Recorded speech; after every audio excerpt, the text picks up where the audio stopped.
Järgmise teemana räägime sellest, kuidas on võimalik kalkis igale lehele lisada päiste ja alust.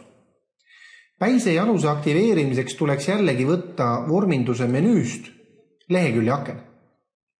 Ja kui see lehekülje aken avaneb, siis jälgige, et siin üleval on 2 akki. Päis ja jalus. Vastavalt siis valite kas päise ja aluse. Ja esimene samm on siis see, et tuleks siis see päis aktiveerida, tehes siia linnuke. Ja saate koheselt määrata, kas on sama sisu vasakul ja paremal. See tähendab, et kui tuleb mitu lehte välja printimisel, kas te soovite näiteks peeglit kasutada. See tähendab, et võib olla erinev.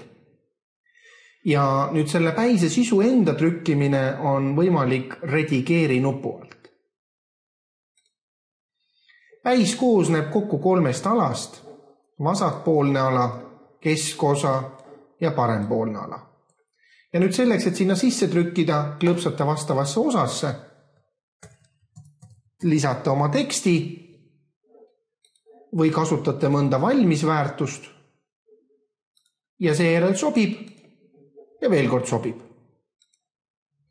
Nüüd tavalises töövaates te päist jalust ei näe, aga kui te välja prindite, on nad näha ja selleks, et näha oma tööd sellisena, nagu ta jääb välja printides, on välja mõeldud lehekülje eelvaade ehk printimise eelvaade.